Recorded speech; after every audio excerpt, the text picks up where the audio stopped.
দেখো যখনই আমাদের এখানে নিটটা জেইতে আমাদের এসেছিল এবছর 23শে জানুয়ারি, স্পন্টেনিয়াস প্রসেসের জন্য যে কোন ইকুয়েশনটা আমাদের রাইট। দেখো একটা স্পন্টেনিয়াস প্রসেস তখনই হবে যেখানে ডেল জির ভ্যালুটা হচ্ছে আমাদের নেগেটিভ হয়, তাই তো?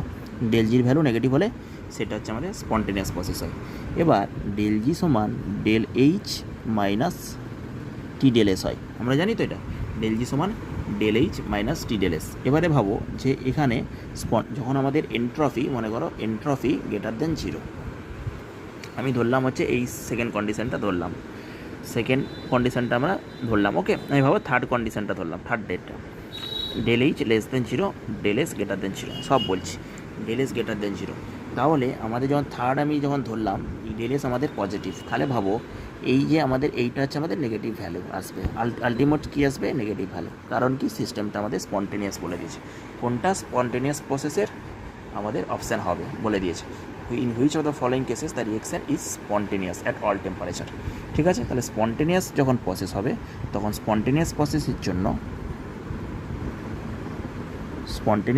জন্য ডেল জির ভ্যালু আমাদের কী হয়? স্পন্টেনিয়াসের ডেল জি ভ্যালু আমাদের পজিটিভ, ডেল জি ভ্যালু আমাদের কী দেয়? পজিটিভ ভ্যালু দেয়।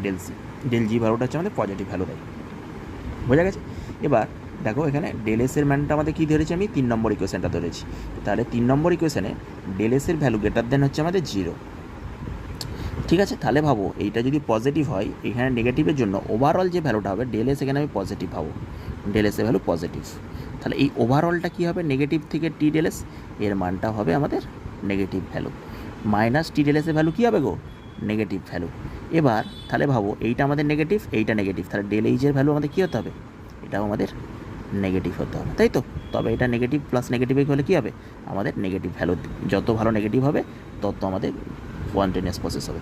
এবার তোমরা ডিরেক্ট মনে রেখে দিবে যে ডেল এস এর মান এনট্রপি, আমি কী বলেছি, ধীরে ধীরে বাড়তেই থাকে। যারা পজিটিভিটি থাকে তাদের এনট্রপি বাড়তে থাকে, এবং তোমার এনার্জি যদি তুমি লোয়েস্ট এনার্জি স্টেটে থাকো তবেই তো তুমি আরও হাইয়েস্ট এনার্জি স্টেটে উঠতে চাইবে। ওই জন্য মলিকিউল চাই তার লোয়েস্ট এনার্জি স্টেটে থাকতে।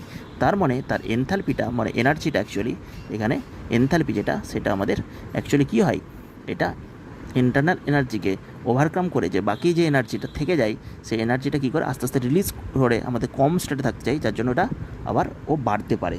ওই জন্য আমাদের ডেল এইচ, এটা এনথ্যালপির মান হামেশা এনথ্যালপির মান বারবার জিরো হবে। Spontaneous process all temperature del H less than zero, del S greater than zero, all যে কোনো টেম্পারেচারে del S greater than zero, del H less than zero for spontaneous প্রসেসের জন্য। তাহলে ডেল জির মান কী হলো?